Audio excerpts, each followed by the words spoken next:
Unscripted, unshackled, uncouth. What you're about to hear is for more mature audiences only. It's Miguel and Holly, Uncensored. And we are streaming live right now on the Miguel and Holly, the Hits 961 Facebook pages, and also on the Miguel and Holly YouTube channel.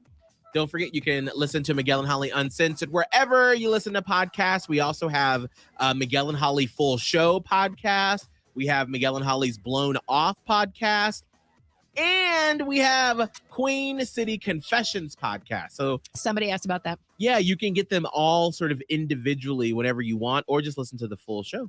And if you do, please leave us a rating. We would really appreciate it.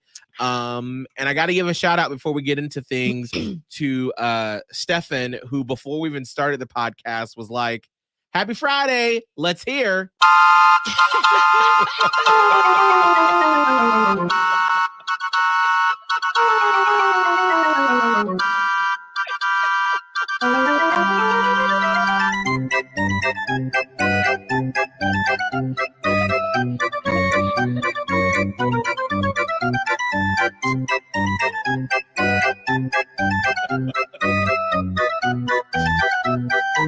Just really gets me in a good mood.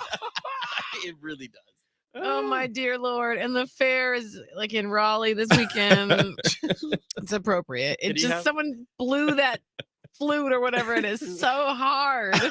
Can you have the other song ready too? Wait, the one I requested previously in the show? Oh, yes. Okay, hold on. That would be good later on. Later on, yeah. Maybe to end it. All right.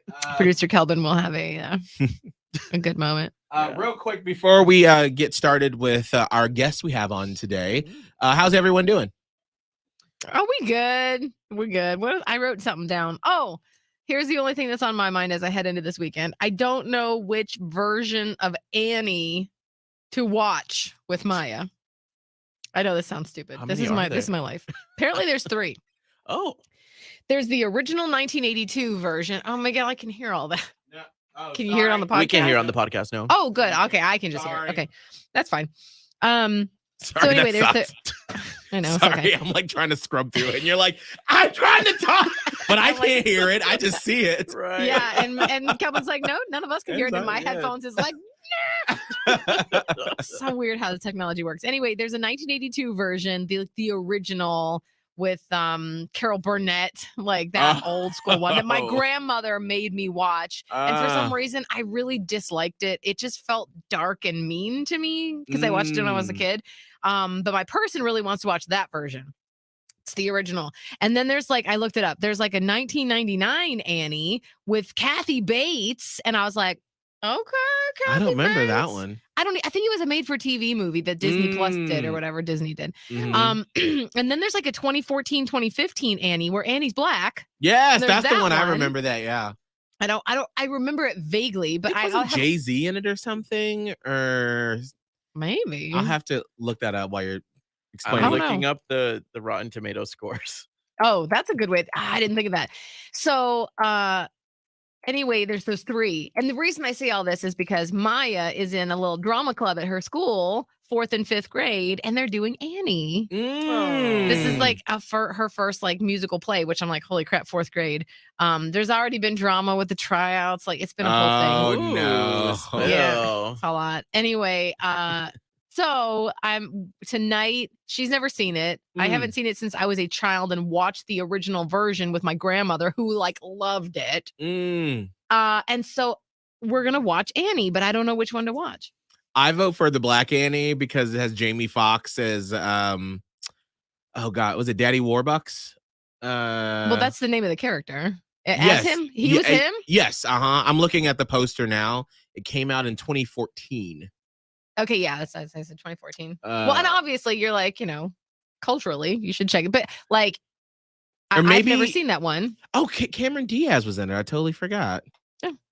I have FOMO, so like a fear of missing out. I don't know if this is the right metaphor, but I don't like to waste my time with anything, and that's why I look at Rotten Tomato scores because I don't know, I just never want to watch like a 10%.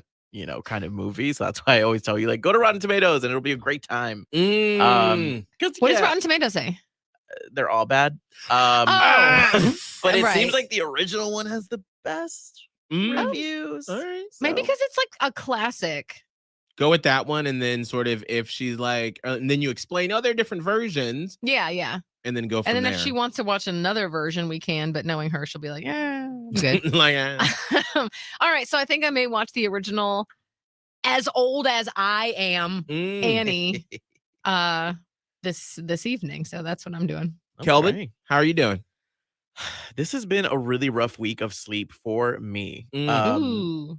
Well, Sunday was brunch, and then Wednesday was Halloween, and then last night we had like a dinner at our place on the balcony, and it was really nice. It was just being social, having some social wine, and just the 3 nights of no good sleep. So it's been rough. That's what anytime you have drinks during the week, it just doesn't work because like you don't sleep good. And it's No. different. Like on a weekend, you're drinking and then you can kind of like do either you pass out and it doesn't matter and then you can wake up whenever, or you stop drinking and then like you're still up doing stuff. But like on a weeknight, you drink and then have to go to bed and be like prim and proper and it don't work out.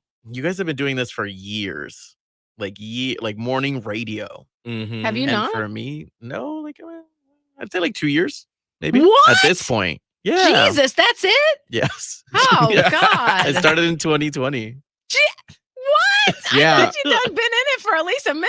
No, mama. Oh, No, baby. mama. Oh, I want to put you on my bosom and just Yeah. cradle you here. Yep. Yeah, it Oh. never gets easier. Poor thing. It's Oh. like I feel like because people always ask, like, do you? And I'm like, you have a routine that's down, and you sort of know when your body's gonna like reject waking up that early. Like, so you kind of anticipate it. Like I know around 1 or 2 is my body's just like, bitch, I'm tired. We are sleep deprived, Right. and I can't keep my eyes open for anything. And then you just know, like when I told you earlier, I went to bed super early last night, and when I woke up, I saw your Insta story of the little dinner you had on your balcony with your neighbor that I met, and I was like, oh, I would have loved to have gone, or oh my God, like we should do more stuff. And then I'm immediately like, fuck no, bitch. Like I would the next day I'd be like, I was about to say. tired. I can't. Mm-mm. I can't.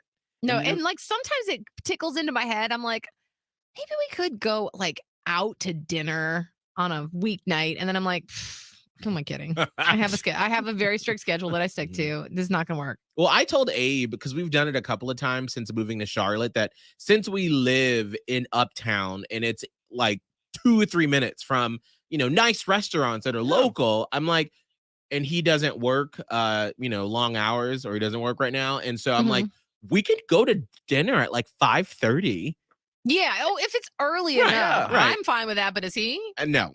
That's why I'm like, we have to plan in advance, because then like he eat lunch later than I do. Because, we Mhm. eat usually like around now for Yeah. lunch, or a little bit after 10 or 11. And so by like 5 o'clock, I'm like, you ready to eat?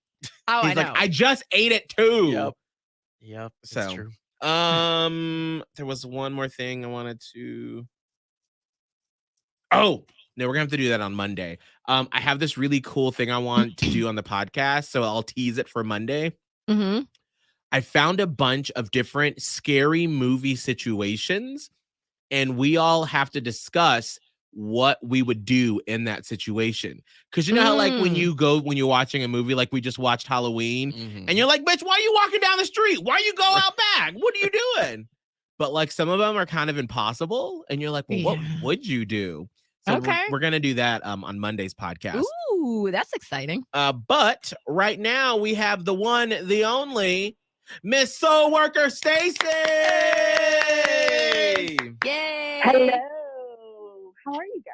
Wonderful. How are Doing you, so well. Stacy? What's going on? Nothing. Okay, so because I'm eavesdropping on everyone's conversation, first and foremost, of course, I have an opinion about Annie. Oh, good. Girl, Yes. you got to stick with the classic. Just right. because you have to give her a reason to hate it as much as you and I do. Do you hate it too? Like, why do we dislike this movie so much? I don't know, but I also don't like Wizard of Oz either. That movie, me, I despise that movie.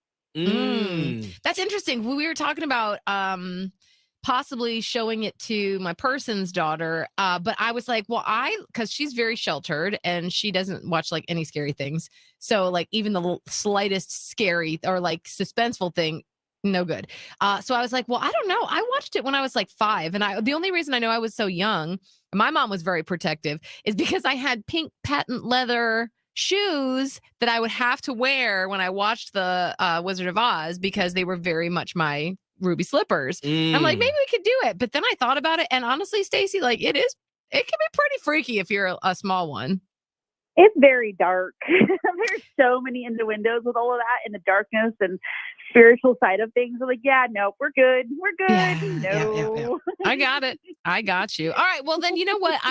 Let it be known that we should be watching 1982's Carol Burnett Annie. Come on, Carol Burnett. Yeah. I love it.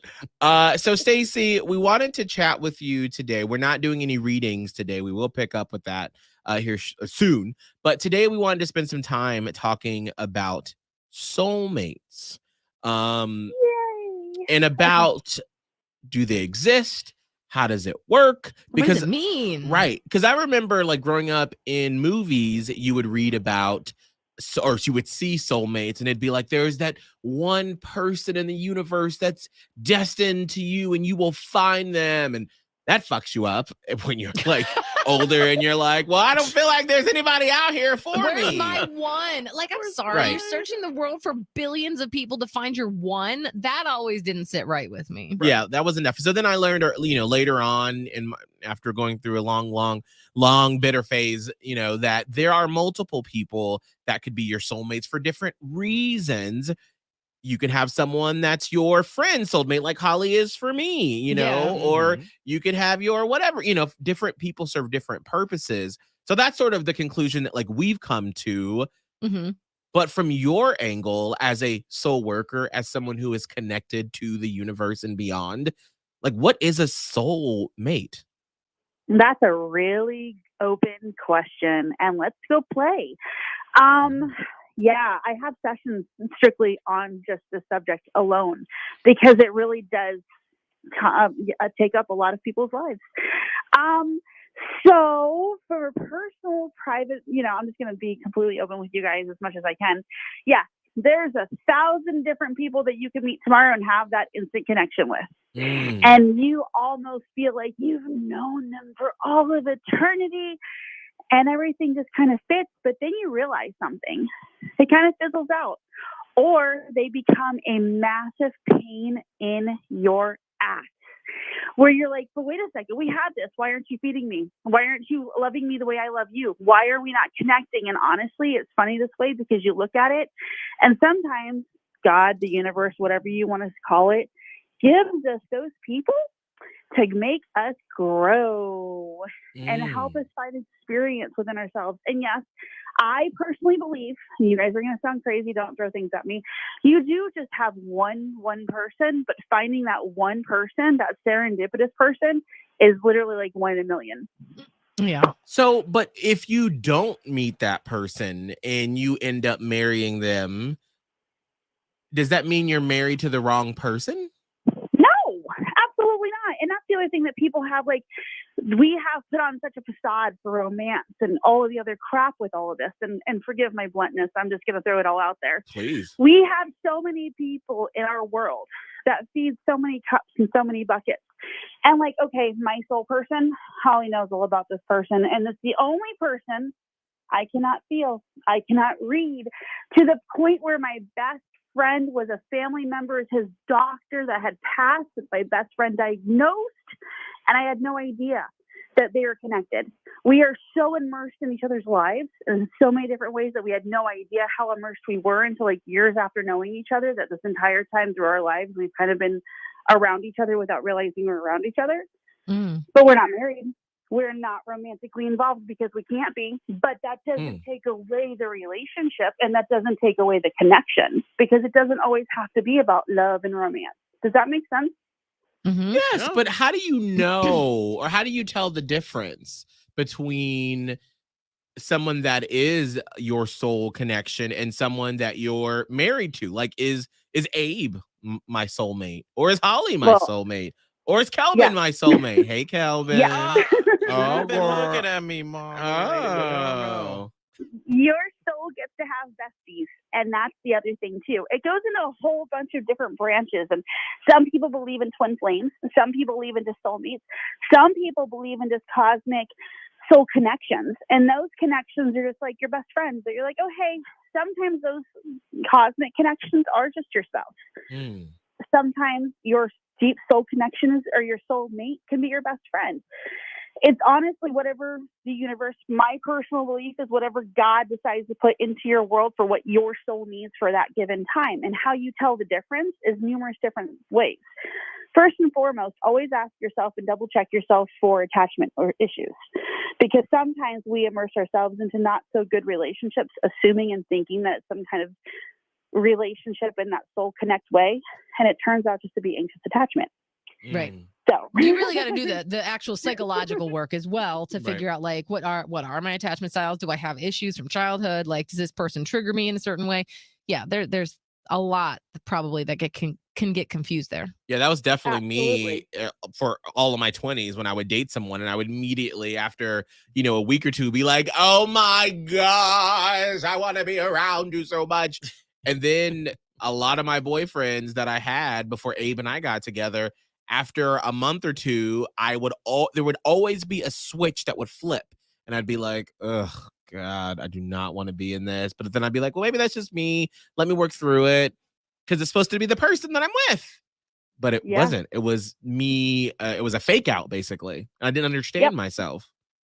Yep. But see that again, too, though. And this is, again, my personal belief and my experience of watching people for years and years and years go through these relationships. Those people very could well be soulmates, but they were there to teach something better about yourself, and you had to sit back and learn something. A lot of questions that I have in sessions are people going, well, this. And I'm like, okay, so how does that affect you personally? If they went away and went on a trip for 2 weeks, would you be okay without talking to them? When you have a true soul connection, you do not need to be on top of each other 24/7. You don't need to have that person in your pocket. You have this overwhelming, just pure love for that person. You don't need to be with them in a relationship. You just love them. It's just love. And you'll see this person will have 1,000 different similarities to you. This person's life will almost mirror yours. You'll have 1,000 things in common, but you'll also constantly either run into each other. You'll either have things who know people who know people who know people. It's bizarre when you really truly open up that box and see the similarities and the spider webs to different relationships. So, really quickly, I wanted to ask about how this all ties into and what you think about soul families and perhaps, being close to a group of people in different lifetimes, or if that's not a thing. Did we talk about that at some point?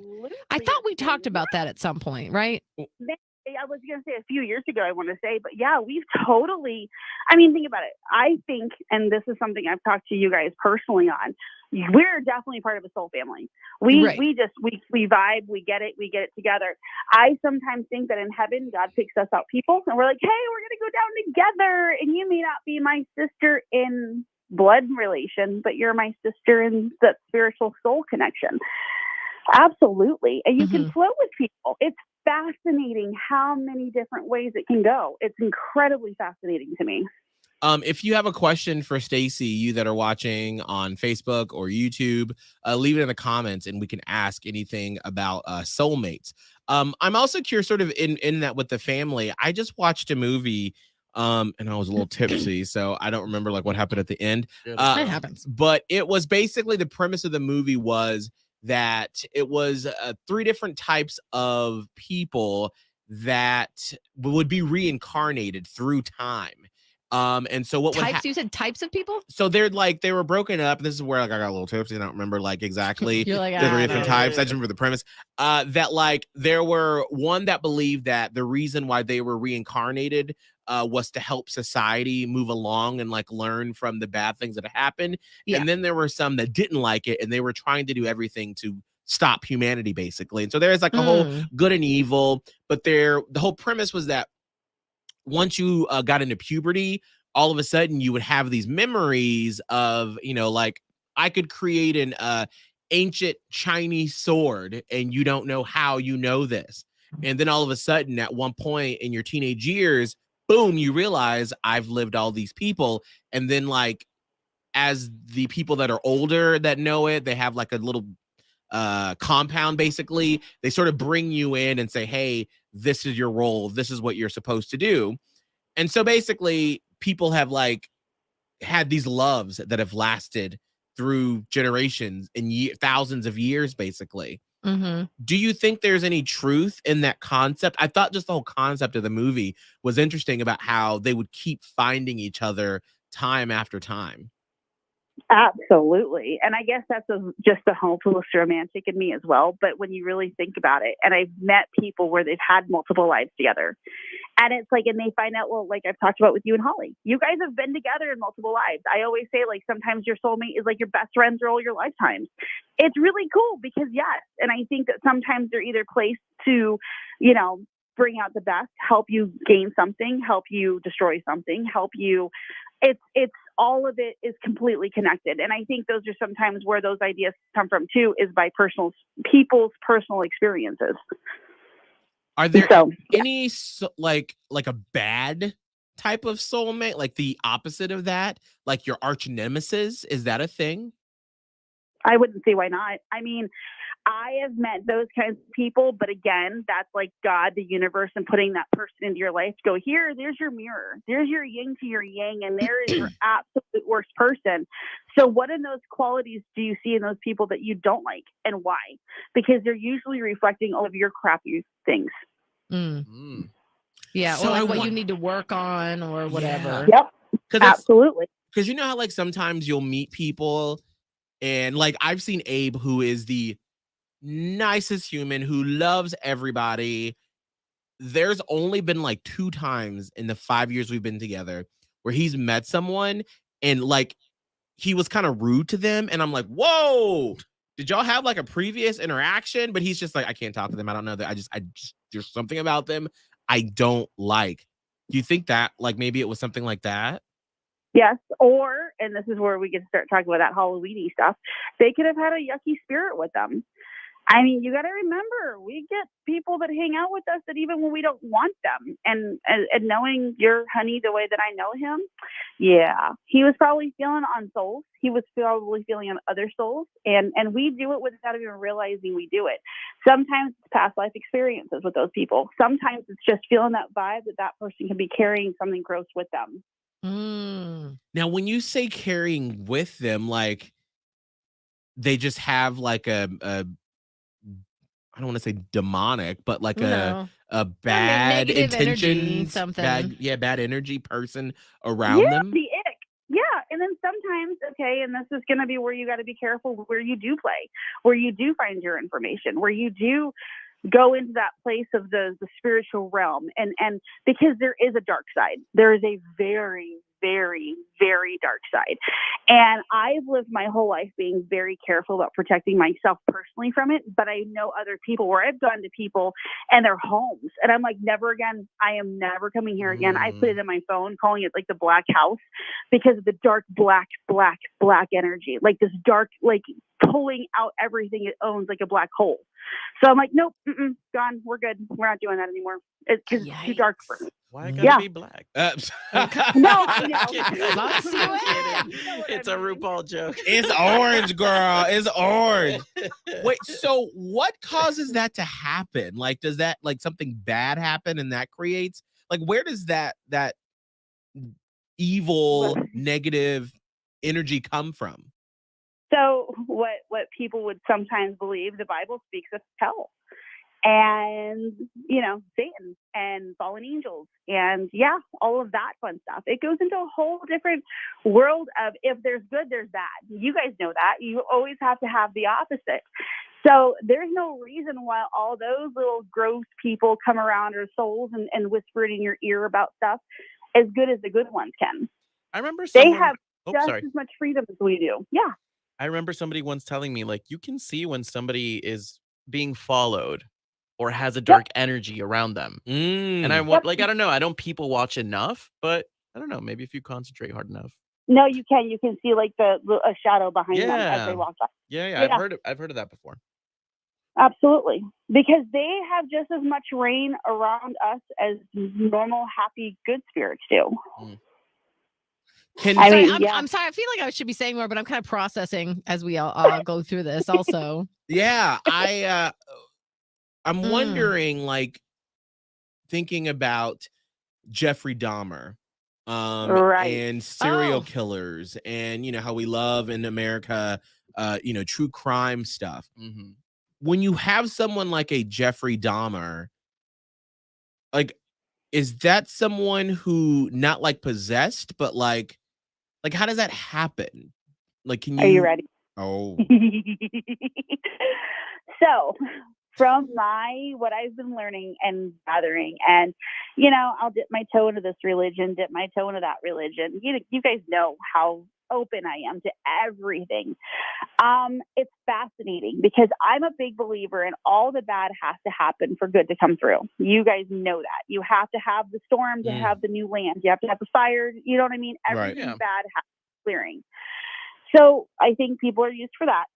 But I also believe mental illness can overtake a lot of things, and that has nothing to do with spirit. That can just be chemicals, physical chemicals, and those people can do really, really, really, really bad things and still end up as the good-hearted soul, because chemicals and the soul have nothing to do with each other.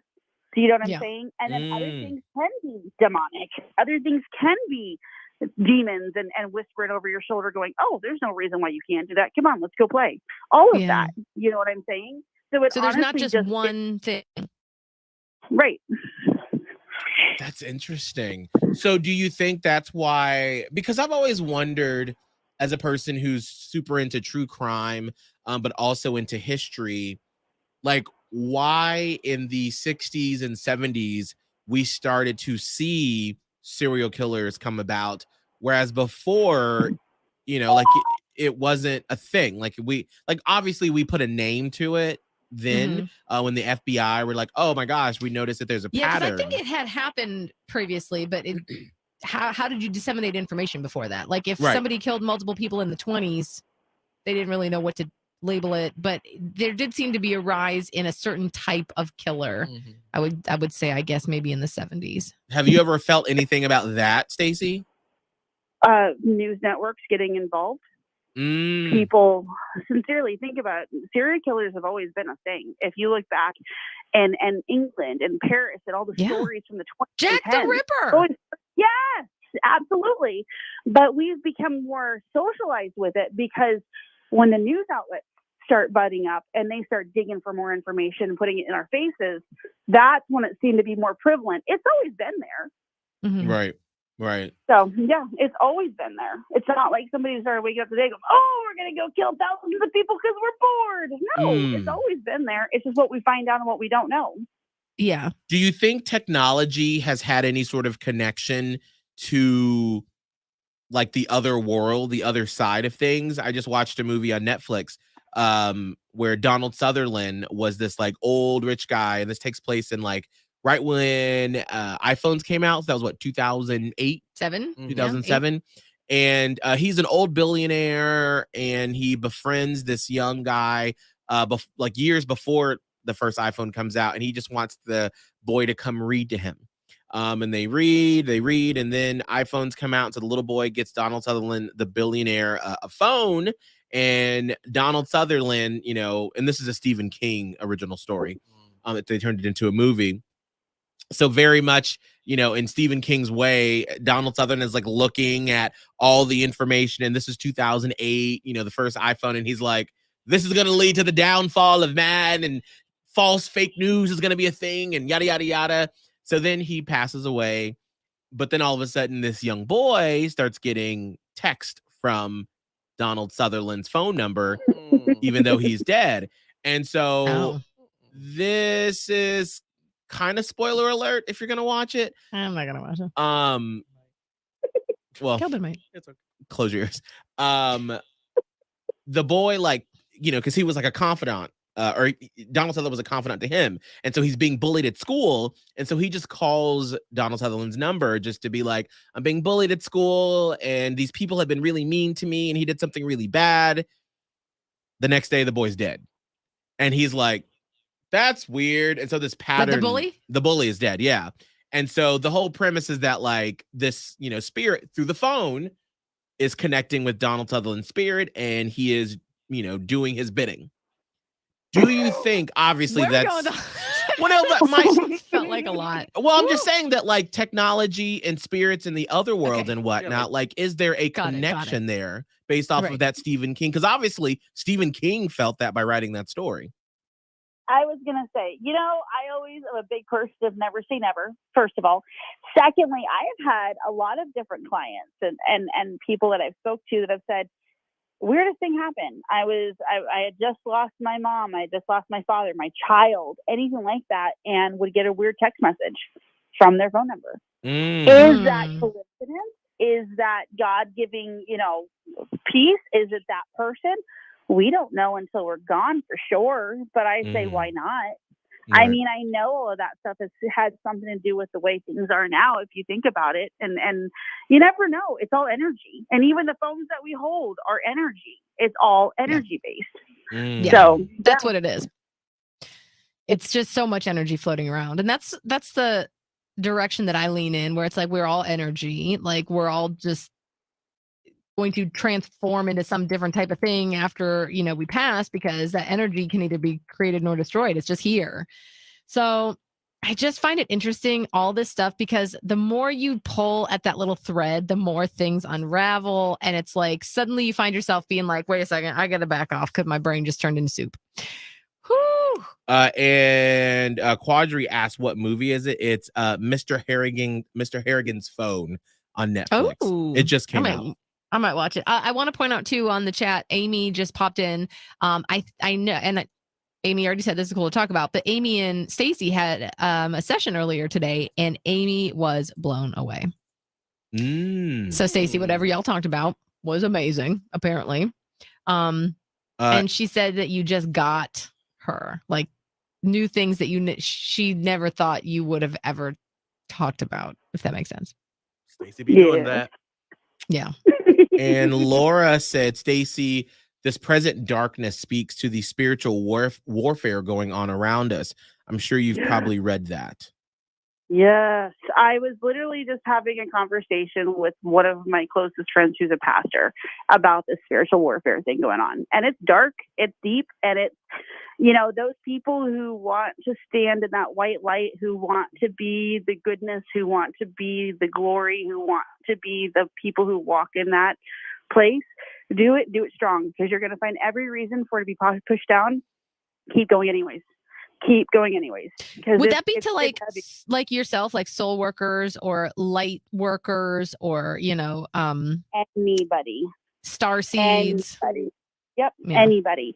It's some tough.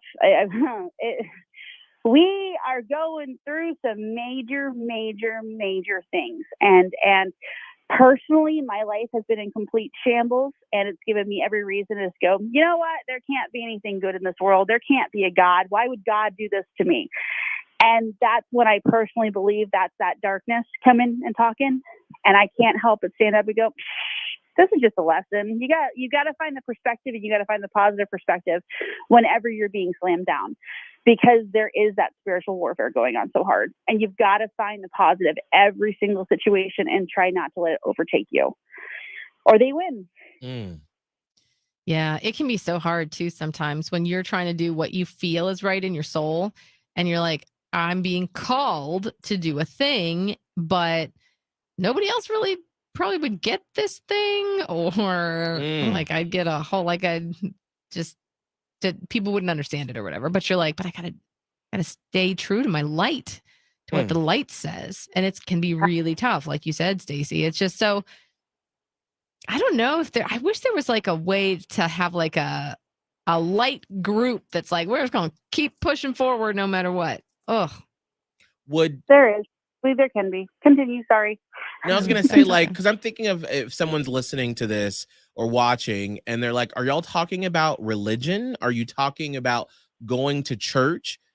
Can you sort of help someone who maybe is unfamiliar with some of these terms understand exactly what do y'all mean by, the light and, protecting yourself or whatever? Like, is that saying I need to read the Bible? Is that where you're going? Or help us understand for those that may not be familiar with those terms.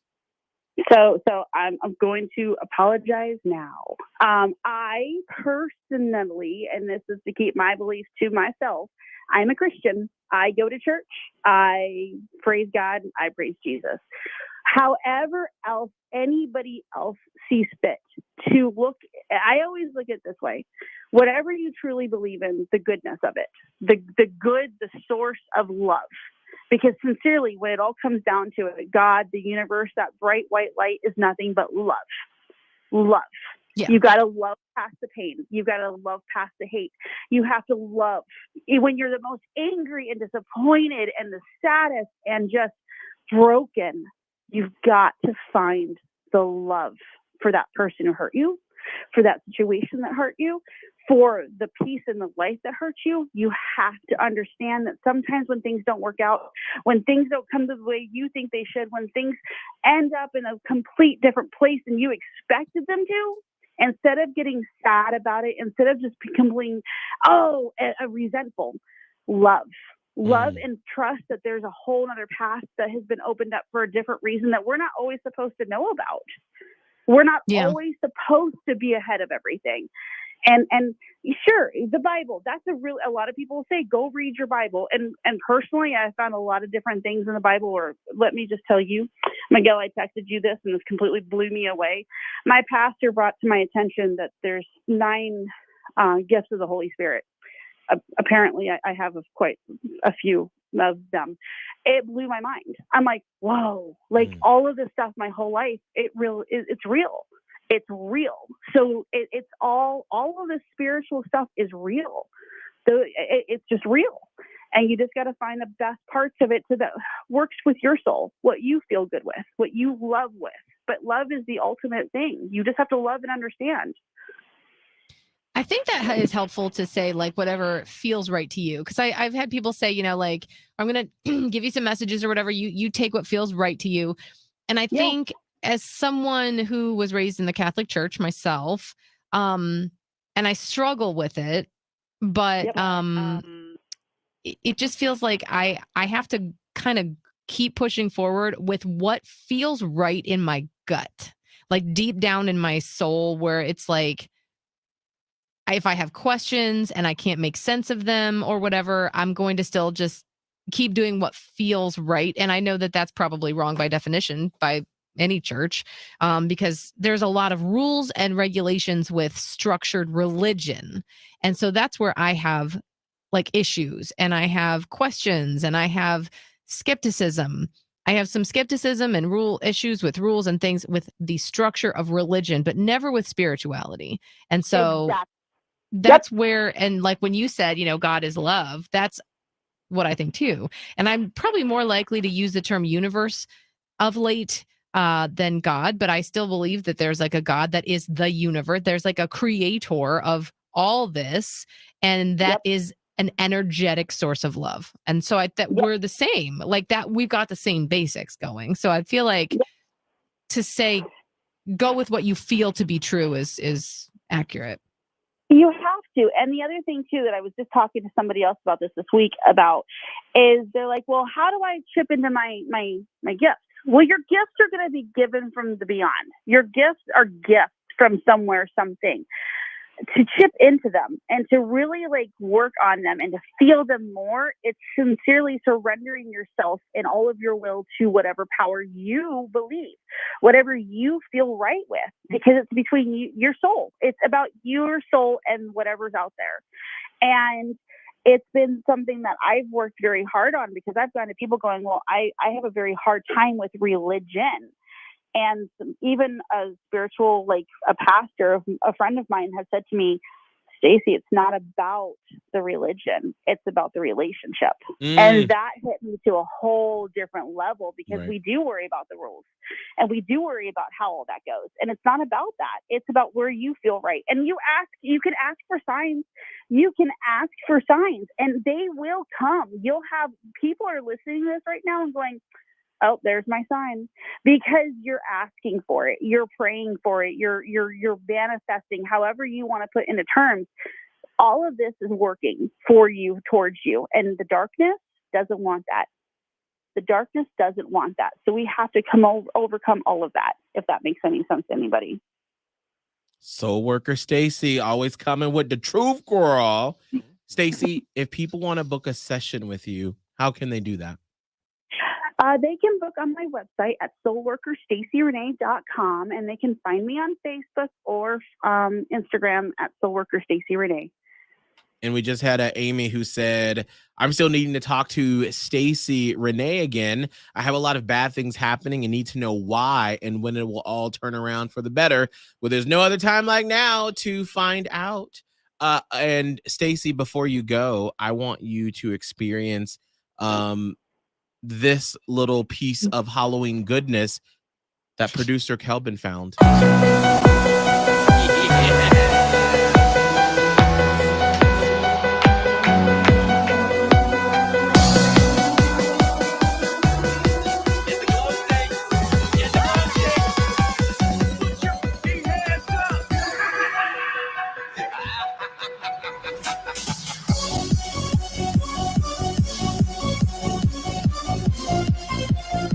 Are you in the Halloween spirit now? Yes. Michael Myers coming at you. That was intense. I love it. Stacy, have a beautiful weekend, and we'll talk to you in a couple of weeks, okay? Yes, thank you all. Have a great day. Thank you. You too. Bye, Bye. girl. All right, Holly. Yeah. What's all of your social media? Radio Holly on TikTok, Twitter, and Instagram. Producer Kelvin. At Kelvin Live, TikTok, Twitter, Instagram. Oh. And who want this? I'm just kidding. Oh. Maybe OnlyFans. It's coming soon. It's coming soon. Just it's under construction. Either you quit saying it or you do something about it. I know. At this point, it's kind of like, okay, it's not even out. Want to give a shout out to Noah, who said, this morning show really gives me something to look forward to daily. Aw. Thank you, Noah. We appreciate it. Then Joshua said, off topic, but you guys need to bring back 50 Shades of Chicken. It's coming. Don't you worry. Just not yet. And then Zinda said, bring it on, Kelvin. Laura Top Life and I are here for it. Zinda, Yeah. you wildin'. Laura Top Life, you wildin' too. All right. We'll see y'all next week.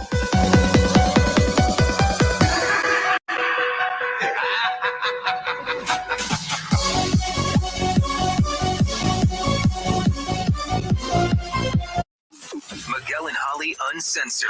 Catch it on the iHeartRadio app.